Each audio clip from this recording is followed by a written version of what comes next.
Securing Bridges. Here we are, Alyssa and Miller. We are at RSA Conference 2023. We are stronger together. That's the theme for this year, and we're happy to be here. I've got a great guest for you. You'll recognize her. She's been on the show before, and hey, you know what? Honestly, we had a kind of, we'd hope to have a panel for you, but things change. We're dynamic. It's live at RSA. Everything's changing every minute, and that's how we're going to approach this. So let's dive in. Glad to have you all here. Thanks for checking out the show. And with us today, it's Maril Vernon. Hello, Securing Bridges. Happy to be back. Thanks so much for having me back again. It's always wonderful to see you. I figure if we can do, a live stream, we might as well get a live recording. We might as well do it. So that's where we shine. So here we are. We're good at this. We're live, but on Memorex. Yes. At RSA. So by the time people see this, It'll be after RSA, yeah. We'll be somewhere else. Yeah. We won't be here. We'll be able to be in the comments because of that. Of course. We'll be there trolling the comments. Do show up in the comments. Do show up, please. Please come at me in the comments. I love the engagement. So, for those that didn't see the previous episode when we had you on, just tell folks a little bit about what you do. You wear a couple different hats. Yeah, I do a lot of things out there in the industry. So professionally, I'm a red team operator and a purple team program manager. So I pioneer enterprise purple teams out there for cybersecurity, dealing in cyber resilience, proactive, proven, driven resilience, rather than traditional models of offensive security. Additionally, I run a diversity podcast called the Cyber Queens Podcast with my co-hosts Erica Eakins and Amber DeVilbiss, and that's aimed at getting more women and LGBTQ minorities into cyber. And then I'm also the COO of Amber's nonprofit Teach Kids Tech, which is aimed at getting technology and its educational resource to children in underserved communities, so that we have more of a technical workforce to pull from when they enter it. So, we're here at RSA. Yes. And you do a lot of different, you mentioned, we got some things you're doing within the community, some things you're doing, obviously professionally for a day job, which I think we all kind of have to have. Yeah. What does Stronger Together mean to you? Like, as you've been, I think this is your first RSA, right? It is my first RSA. I swore forever I would never come, because I was like, I go to hacker conferences, right? But it's been a great experience. I've loved it. Every day is better than the last, which I didn't think was possible, hanging out with all the vendors and stuff, but it's been wonderful. Cool. So what is it, when you see Stronger Together, what does that say to you? Because there's a lot of topics going on here. I mean, we're talking about AI, we're talking about endpoint. It's the whole spectrum, threat modeling. I see purple teaming in there. We've got, exploits and stuff. It's crazy. So when you see that theme, how does that link to what you're seeing here? I think the core theme, I was on a Backdoors and Breaches panel yesterday, which is an incident response game you can play, and we had a panel of us, cyber experts up there, and we all would have approached the incident differently. We all wanted to investigate different things for different reasons, like things we would look for in the logs and stuff, and it's just one of those things that goes to show, like, the reason cyber benefits and innovates and how we push it forward is diversity of thought, like different approaches. Like, my journey, because I came into cyber cold 4 years ago, from completely non-technical background, I approach things very differently than someone who's been in tech for like 12 years. And it's when we come together and ideas share and discuss and innovate that we make cyber better. So you've kind of got like an interesting juxtaposition almost of, the different hats that you're wearing. On one hand, you're doing this, you mentioned more like the red team and very obviously technical focused in terms of like really down and dirty into the weeds, right? Yeah.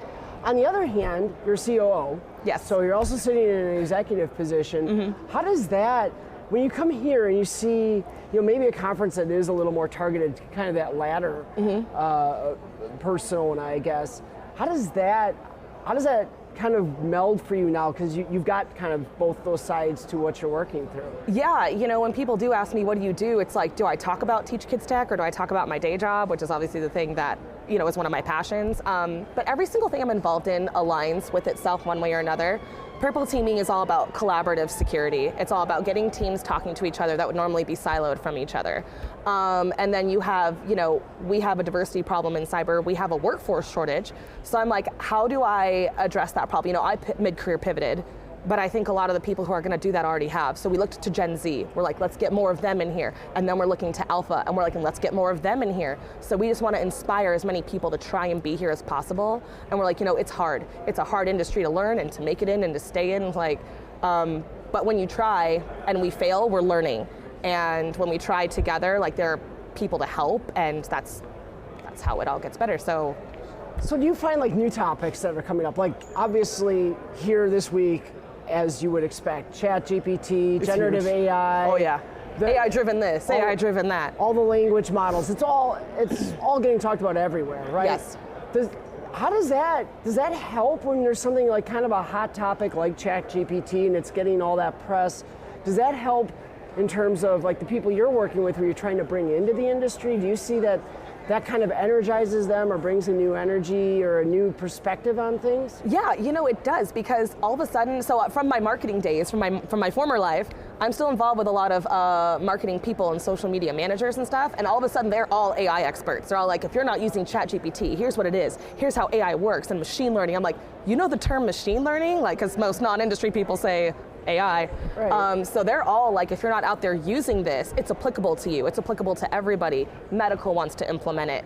Finance, stock trading is going to be a thing soon. There's certain verticals in cyber that will be mostly automated by AI probably in the next 3 years. So we're seeing it everywhere, and everyone's worried, like, is my job going to be phased out? And it's again about cyber is still a human industry. You still need humans to do analysis and synthesizing and liaising and explaining and narratives and stuff.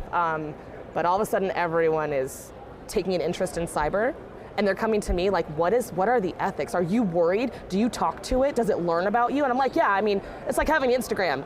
If you have an Instagram, your data's out on the internet and you're probably not managing it very well, so I have to educate people on that all the time. But AI is the same, and it's got people looking at their lives with a cyber lens, which is great. The average person. Right. So how does that translate now into like a corporate environment? So you're working with these, people are excited to come to you, but what about the people who aren't necessarily coming to you, who are now, maybe it's CISOs even, who still aren't really seeing that they need to address this, or maybe it's product people.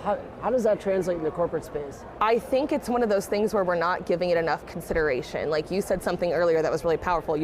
We got ahead of this. We have a policy. We, acceptable use policies, InfoSec policies. These are the things that determine how we. That was before the show started, by the way. How we govern ourselves. And I'm like, if you're not addressing, like when encryption came out and when certain things came out, like everyone was very reactive in getting a standard around it and defining how they do it. And I'm like, you need to look to AI now and determine how that's going to look for your org and how you're going to govern it and how you're going to implement it and how your people are going to be adhering to its use, both personally and professionally.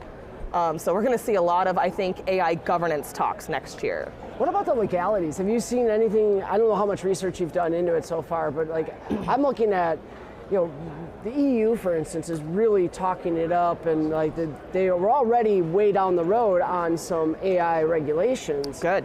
But on the flip side, you got people in private industry here in the U.S. who signed an open letter saying we should stop all development on AI. So when you hear that kind of thing, how does that now, as you sit here and you're working with potentially people who are really excited to dig into this, does that give a different lens to kind of how you talk about it, or where do you feel that we sit with that? Like talking about with the average bear versus people like us. Yeah. I tell people them like us. Yeah, I love people that. like us. Us crazy security people we are just bizarre. The no people. No. We don't say no. No, we don't say no. In fact, I am not one of those people who is I think people fear things they don't understand, and it's one of those things where when they want to learn about cyber and get into here, they're like, where do I start? What do I Google? I don't even know what to ask. And I'm like, when it comes to AI, they're just freaked out for no good reason. Like when WhatsApp's T's and C's changed and it was all metadata, but everyone started freaking out that their actual data was being read and consumed by, I'm like, no, you read that wrong. You need to understand your own data governance. I definitely, I don't market through fear, uncertainty, and doubt. We don't do that. I try to take a very proactive, it's great. It's an innovative tool. It's interesting, interact with it, but do it smartly. Like 12-year-olds can spin up EC2 instances in the cloud, but that's going to start racking up charges, and it's very scary. It's scary easy. So I'm like, do things intelligently. Have a strategy in mind when you want to explore that. But I love that they're all taking an interest. I hope we see more machine learning engineers. Awesome. So, yeah, and I look at it, and I think, we mentioned kind of that people element, right? And I think with AI, you mentioned before, we were talking before the show about, kind of the approach my organization has taken. And I think it's the thing. We highlight 3 things I think are really important. It's one, I mean, it actually comes down to the same people, process, technology, right? From a process perspective, it's like you got to have a policy. You got to set something. You need to understand what are the potential regulations that could be coming, what's already there that's going to impact you. But then you got to think about the technology. And we put in initially blocks from the corporate environment. We don't want people accidentally exposing stuff to ChatGPT. But then that highlighted the last piece. Because it's like, okay, we're going to stop people with technology from doing this. We're going to, maybe build some secure architectures and things. But the real issue there is we've got to educate the people on how to use it, what the dangers are, even, right? Yes. Because, to your point, how do you understand that? Okay, sorry to certain organizations that are now in the news about this because their developers did it. But hey, I'm going to upload all of our code to ChatGPT because I wanted to write my code comments. Yes. Right? Yeah, we need to get check my syntax, sanitize my code. And I'm like, yeah, but when you're doing that, like source code is still proprietary information. Like it's classified or sensitive information depending on what org you work for. Like people need to realize that that is not a controlled thing. We don't have enterprise controls on top of that. It's open AI. Chat.openAI, open out there. And so a lot of people... means it's open source, it's more secure, right? Yeah, oh yeah, totally. And the license is free. Free is good. Open source licenses forever.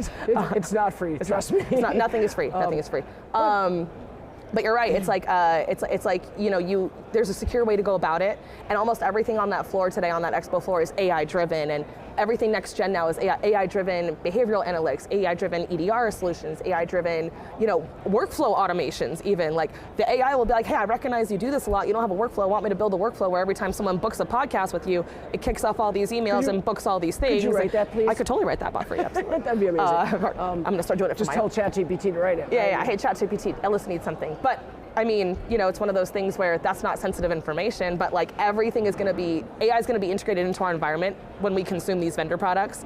So it's coming, whether you choose to address it or not. Well, I think for a lot of businesses, it's becoming transformative, right? You mentioned healthcare before. Yeah. And when we think about healthcare and how AI, I know, even a few years ago already, I was reading some research that was being done with machine learning and the same generative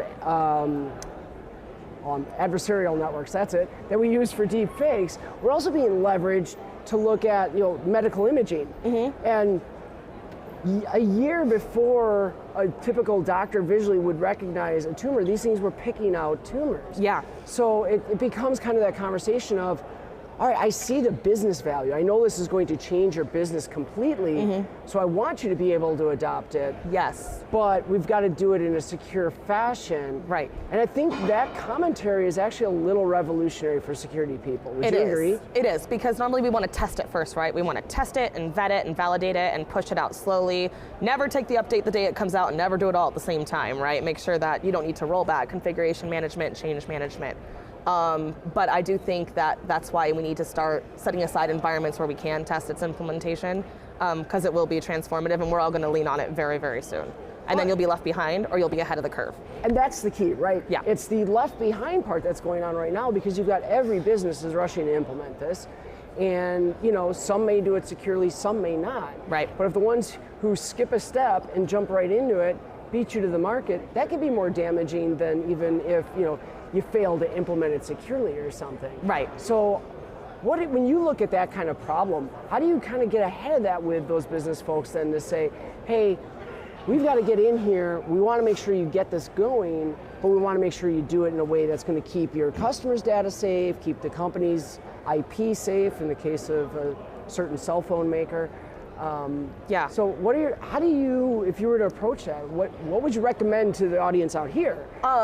I would say to start making yourself an ally and having those conversations now. Go to the business units and don't make yourself like the mercurial, mysterious security person who's just like, we can't do that, that's not secure. We can't do that, that's not secure. Go in there and say, I want to meet you in the middle. I want to help you. Help me help you. Because you want it to work and I want it to be secure. And you're an expert in making it work and making money off it, and I'm an expert in securing it. The more we can fold that in, right, like continuous DevSecOps, the more we can bake things like that in, the less we will be reactionary to it, and we're getting those people thinking in a secure mindset, like trying to sew the security into the fabric of what they do for work every day. And collaborative security in general is kind of the future that OffSec is taking right now even. We're not isolating red teams anymore. We're letting them hang out with the developers and the engineers and the architects and stuff. So I think it's if you can go to those people now and have that conversation now and say, I'm here to help, I'd like to get ahead of it with you, I'll help you define the work, I'll help take the work off your plate. That's big for them, take work off their plate, because they're inundated. They'll lean on you and your expertise, and they'll let you do it your way, and you can find a nice in the middle. And that's actually a really powerful message, right? I mean, when we talk about enabling the business and how do we enable a business? Well, it's bringing value like that. Hey, yes, we're going to make your life easier. We're going to help you expand into this new innovative technology, but also do it in a way that's secure. Yeah. But we're not holding you up. We're not.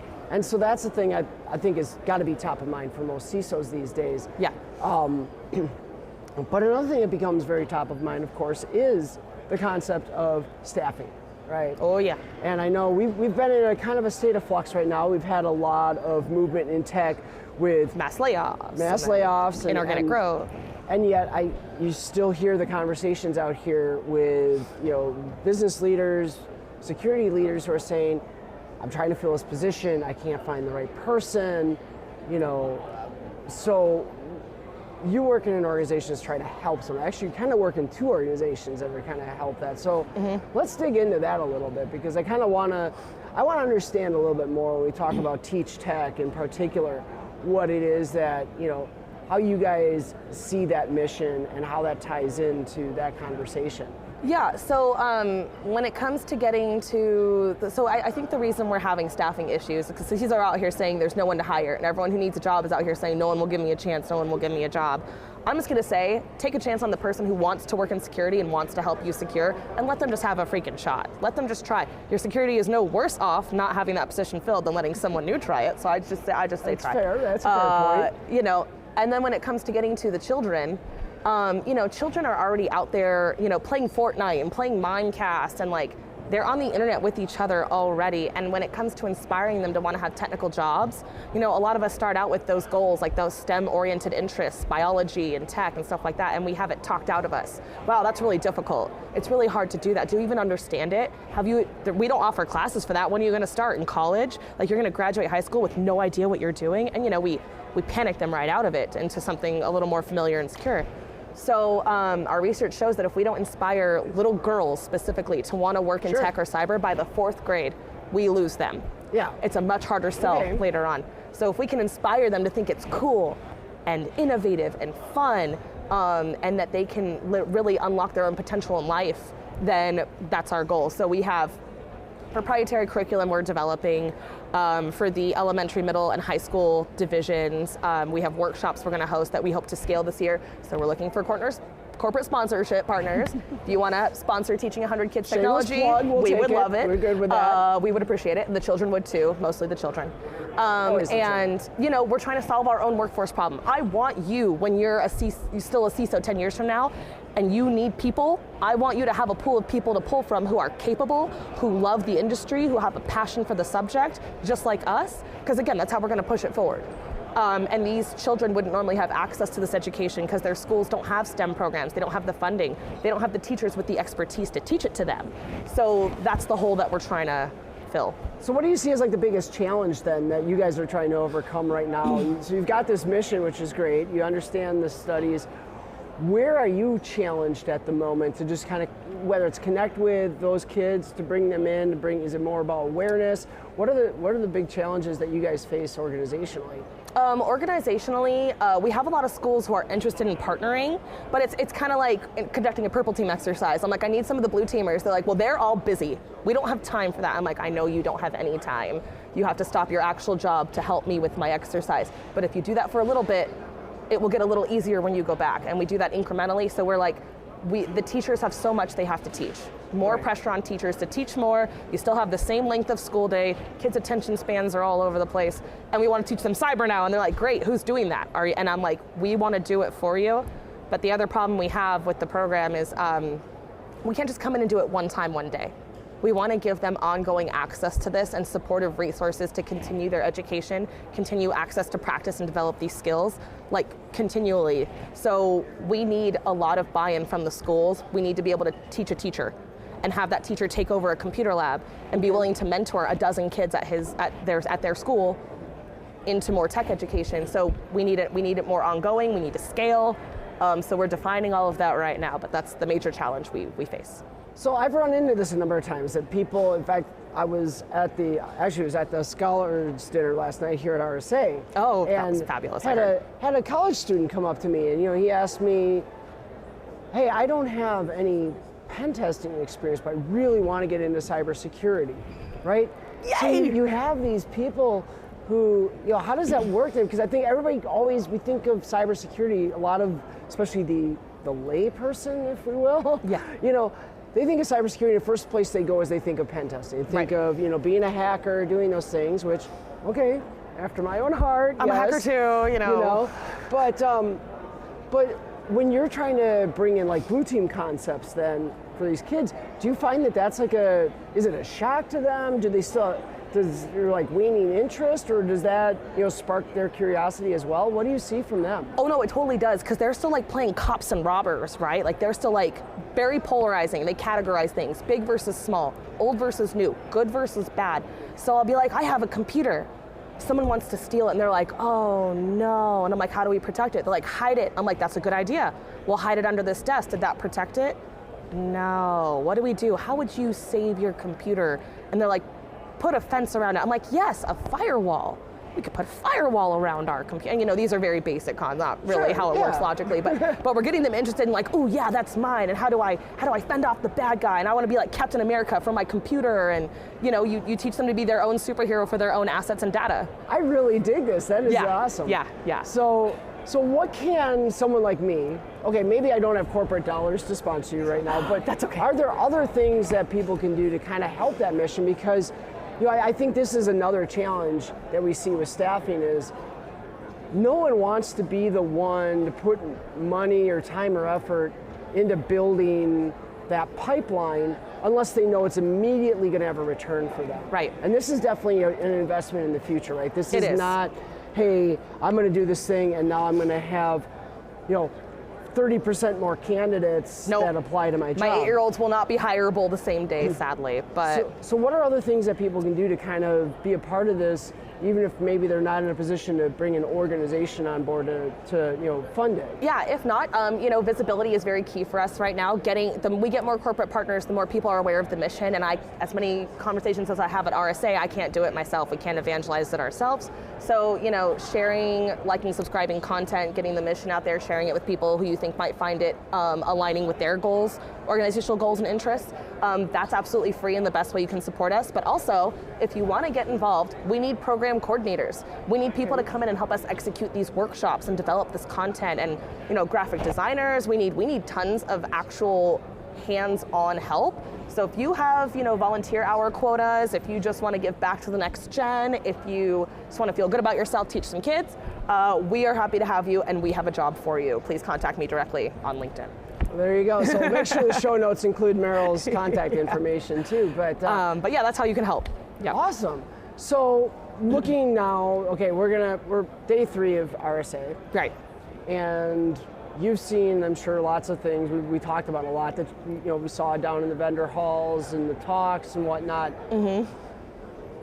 This is your first experience. Yes. What are you taking with you out of this year, being here? What's valuable to you that you want to take back to your org and be like, hey, here's something I got from RSA, whether it's your day job or my other orgs, your nonprofit? It's all about the people, right? We're stronger together. The connections and genuine friendships I have made here, the online friendships that I've had for years that I get to validate in person and things like this, not unlike us. How that goes. Yes. It results in tangible outcomes. It results in things that you can point back to and say, like, we're going to partner on this, we're going to collaborate on that, we're going to develop this together, we're going to release this, we're going to release a new way of thinking, and we're both going to purport it, and we're going to try and change the way people think. And George Orchiles and I started doing that, and now instead of pen testing, red teaming, purple teaming, we're like, move purple teaming earlier. Start doing it before your sophisticated adversarial emulation and give your blue side a better chance. So we're trying to flip that thinking, and it's working. It's very slowly, but it's working. Sure. So that's the kind of stuff that comes out of the relationships that you get. You get more opportunities for visibility to collaborate on projects that wouldn't normally be in my purview, such as, being involved in Teach Kids Tech came from LinkedIn because I'm a hacker, and not anyone thinks that I want to be involved in charity teaching children, but I really do. So it's one of those things where, I identified early, I went through the full agenda, and I was like, these are the only 3 sessions that I absolutely have to see, and everything else is recorded that I can see that I wanted, that I didn't get to make it to. But you take that knowledge and you put it back in. When I'm on the expo floor, I'm like, give me your pitch. Tell me how you'd solve a problem. Tell me how you take work off my plate and let me do more with my human brain. And I am developing in my head this perfect suite of products that if someone gave me a budget one day and said, how would you build it perfectly? I'm like, ooh, I know exactly what I would buy. And I would go to you and you and you and sprinkle a little bit of that on top. And so let's talk about that. Now, I know I said we weren't going to talk about vendors because I don't want We're going to keep it agnostic. Anyone who saw the episode with Chris Roberts knows we got pretty deep into, bad vendor habits. But I don't want to blast vendors, but I want to actually highlight what you were just describing and dig into that a little bit more. So what are the things that make you, when you go to a vendor and you say, hey, what's the problem you're solving? What are you looking for in the response, or what's the type of response or the thing that they can say that's going to put them on that list for you? Right, if they start immediately listing features or listing their integrations or listing their customers, I kind of tune out. Okay. I'm like, that's not what I asked. I was like, what I asked for was the impact. Just like with red teaming, give me the impact. How does this, give me in what you do in a sentence. In a sentence, we take all the minutia of monitoring all your Slack channels off your plate for you and give you a daily digest. You can respond to only the things you need to respond to. I'm like, okay, that saves me like 2 hours. Sure. Great. So I look for the solution you present. I want to know, I'm like, this is my goal. I work in this. I need cyber resilience. I need to prove this. I need a tool that does this. Tell me how you do that. They go, we can do all that, and we can do this, and we can make it look pretty, and we'll email it out for you. I'm like, beautiful. Less work for me. I'm not a bottleneck now. I can depend on you for that. And then I'll ask them, harder questions about integrations and, data security and protocols and stuff like that. But I want to know the impact immediately. How are you going to change my life today? If I go back and say, we're going to spend $12K on this, what is my $12K getting me?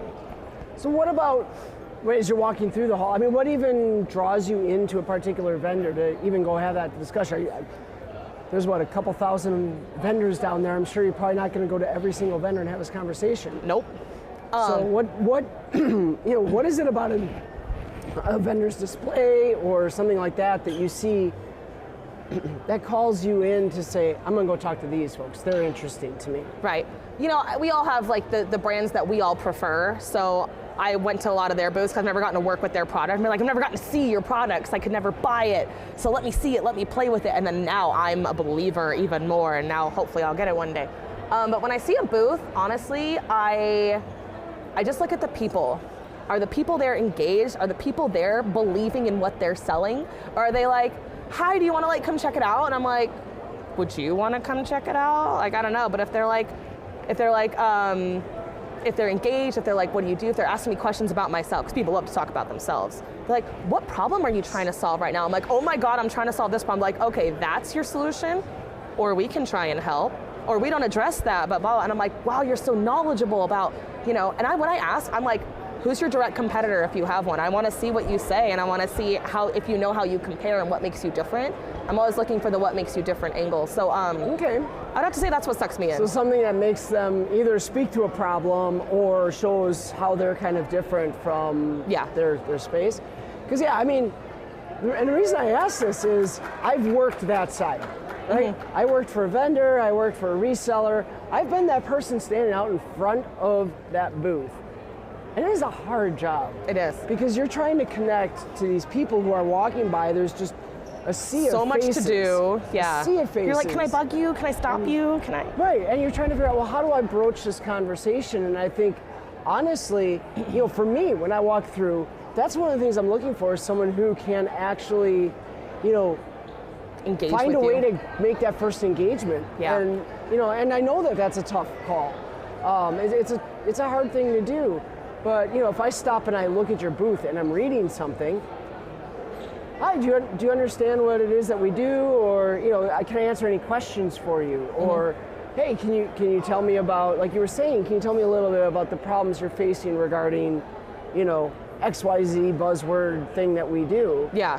Right. I feel like that's a little bit more of a connection. Is that kind of what you're seeing? Yeah, there's like a two-pronged approach. There's like, I'm interested in Sneak.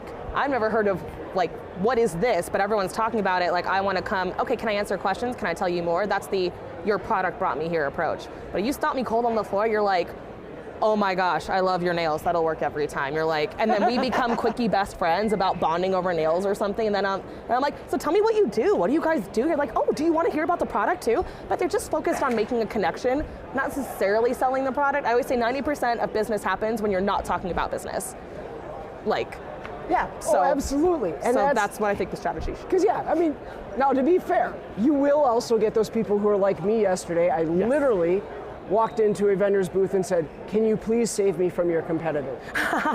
Which, to me, I thought would be gold. Yes. Right? Like, isn't that like, as a vendor, you're willing, you're here, you have a problem, we can solve it. You would like us to unseat our competitor. Absolutely. Boy, that's a tough job. Yeah. And yet, the response I got back was surprisingly lukewarm. Like, there wasn't that reaction like, oh my God, yes, let's get you, you know, let's talk more about who you are, what you do, whatever. It was, so this is why I think it's important we discuss this. I want the people down there, they're there, they help us as leaders. Like, you know, as a CISO, I look at them, you know, we love to pick on vendors, we love to hate on vendors, but at the same time, we need the vendors. Yeah, I need them. So I want them to do better. I want them to know better how to communicate with me. So if there's one thing you could change down in that space, now this is as close as we're going to get to bashing vendors. We're not going to bash vendors. I don't do that here. But what is one thing you would tell them kind of universally, you need to do this different to draw people, or at least me, Maril, Vernon, into... Yeah. I would say don't lead with the how, lead with the why. And I would say talk to me like a person, don't talk to me like a quota you have to fill. Like when people on this floor, which is mostly salespeople, find out I'm an architect, they're like, oh wow, we've got one of the engineers is here, let's all sick on her and like get her in. And I'm like, you know, I know what my needs are, but I want to know if you know what my needs are and if you can intelligently address that need. That's actually, yeah. So I think that, and that's, you touched on another point I think that's really important, is not assuming by someone's persona, or even maybe assuming what their persona is, what kind of conversation it is that they want to have. Yeah. I had the opposite experience yesterday. I went to another booth and it was one where it was literally this situation where, you know, something caught my eye. I'm like, okay, I want to read about this. And I started talking to, you know, the one salesperson, very astute, right away stops me and he says, you know, hey, you know, can I tell you a little bit more about what it is that we do and how we can address XYZ problem for you? I'm like, yeah, actually, I'm kind of curious. Tell me about it. And we start talking, and you know, I think very quickly he asked, what do I do? And I said, I'm a CISO, and you know, and he goes in this very high-level conversation, and I start digging into like really technical details. How does this thing work? Yeah. How does it do this discovery you say it does? What's it based on? And just because you're in the C-suite doesn't mean you don't know how to like ask these questions and put value on these details. Well, what happened was I saw the panic in his face. Oh. And his coworker who's standing there, she steps up and she starts talking all the tech. Like right away, she's like, yeah, boom, boom, boom, boom, this is how it does it. You know, we use a combination of these different feeds and, you know, we're gonna go do these things, and we actually brought in this other product that we acquired and we tied that in, and it's like, yeah, I think, you know, to have that, just understand, let the person you're talking to kind of drive that conversation, I think is really important too. Yeah, it really is. Because you never know what someone is looking for. By the way, when I go into a pitch or a demo, I'm like, automatically just put me with the SE. Give me the technical person, because I have a lot of questions, and I don't believe marketing speak anyway. I'm like, I want to see it. I want to see the weeds of the product. I want to see it at its core, and then I will decide if it's got what I need. But the number one thing I'll say about vendors and RSA is that your work does not end at RSA. What makes a great vendor to me is the follow-up. Like, oh, yesterday we were campaigning, but today you voted for us and we got the sale, so we don't care. I'm like, I want the same level of attention and engagement that you used on that floor to suck me in all the way through my integration and spinning up my product and making sure I'm happy with how it's performing. If you drop me like a hot rock the next day, I will pull out of that so fast. The phrase that I uttered for the first time, and I thought I was really smart because I thought I made it up, and now I found out that everybody knows it already, but that describes what you're talking about, is be a partner, not a vendor, right? Oh, yeah. It's, you know, and I had this exact conversation with a vendor that I'm actively engaged with. I said, look, you're just a vendor to me. You're not a partner to me. And that's why this is a problem. I don't have time for vendors. I need partners who are invested in my success, who understand that if I'm successful, I'm probably going to buy more licenses of your product. Yeah. And I'm probably going to expand where I use your product within my environment. But you need to be as invested in my data as I am. Be like, we want to secure that just as bad as you want to secure that. I'm like, yes, help me, thank you. And that's the success, right? That's customer success right there. I need you there with me every step of the way. Yeah. So, and that's why I think there's, if I could get folks downstairs to understand one thing, it's the value of establishing that type of partnership relationship. I know you got a quota, you got to sell stuff at the end of the day, but you're more likely to get my money if you're not pushing me to sign a deal tomorrow. Yeah, we work together on it. We work together on the solution. And don't just sell me everything you've got. Tell me what I actually need, and then I'll see if I want to expand, like you said. So like people are like, don't you run a podcast with 2 salespeople? I'm like, I do, but they're tolerable salespeople because they don't do that. They do these good people things and not all those bad vendor things. So let's completely change gears one more time. Okay, we're gonna pivot. We're going back to that first time at RSA thing again. Okay. You said you made a list. I did. What sessions? What sessions? Okay, so there was one on threat modeling in the cloud. Okay. There's no other one on purple teaming the cloud. So when it comes to the cloud, so cloud pivot and escalate is one of my specialties as a pen tester and a hacker. And I'm always seeking for ways to how do you pen test the cloud? Do you need EWS's permission? What are the strategies? What are the tools? So I'm always looking to make sure I'm staying up on my game in that area because I don't want to lose that niche that I have for myself. But anyone who's making it more collaborative, making it purple, making it, add threat hunting on top of it, add business risk on top of it, add selling it to the leaders on top of it. I want to know what they're saying and how they're doing it, and make sure that I'm implementing all those things, because that's the number one function that I have at my job is liaising results and telling business leaders what we do on the technical side and giving it relevance to them. So it was all about those sessions for me, and then some interactive workshops. I love getting my hands on stuff. I don't like just to hear it. I want to see it and touch it and feel it. So cool. So workshops do it for me. What workshops did you go to? I mean, I know you did the backdoors and breaches. You helped out with our friends up there with that one. Yeah. There was a gamification of threat modeling in the cloud. Literally, it's like a backdoors and breaches style, I don't even know how to describe it. It's not an incident response game, but it's gamifying, literally understanding your cloud services and where they're vulnerable and possible ways to address that. And I'm like, this is what nobody understands. I now have an easy way to convey this to non-technical people. Beauty. I love that for me. I'm going to take that and implement it immediately at work, and that's why RSA was beneficial. Well, there we go. So there we go. Come full circle. As you're talking about this, I heard cloud. As somebody who has a hideously hybrid environment, meaning about 50-50 split. Okay. The work you do you run into that? Do you run into those scenarios where you're dealing with data centers still, or are you really just kind of more focused in cloud space at this point? More focused in cloud space. I have a completely headless company that I work for. We are completely in the cloud. We're all cloud native, cloud based. We're all fully remote. We have no on-prem. We don't even have a premises anywhere. We have no premises to speak of. But I just find that people who have a hybrid environment, they have people who understand the network on-prem side really, really well. That's what they understand. Where they find difficulty is translating that into cloud architecture, because they try and do the exact same things, and I'm like, you got to start over from square zero and build it up the way it's supposed to be built here. The topography is completely different, which is why you need cloud architects and people who can translate. If you want what you've got here, it's going to look different, but it will do the same function here. And then you need to understand what your attack surface is. A lot of people don't even implement proper identity and access management in the cloud because they don't know how. So even though the cloud is no longer new, it's still new for people who are implementing it for the first time. Sure, who haven't had to go through a specific transformation maybe, and now are just sort of starting to find use cases for it. Or but they have a next-gen AI-driven tool, now that's cloud-based, and now they got to be in the cloud. Well done. You sounded like every vendor in the space down there, next-gen AI, I love it. So, last question, before we wrap things up. First RSA. Yes. Are you going to have a second? Yes, I will be back. I'm coming back. What's bringing you back? I hope to speak next year. Okay. So RSA. But also, there are certain people that I won't see at other cons that I go to throughout the year that I will only see at functions like this.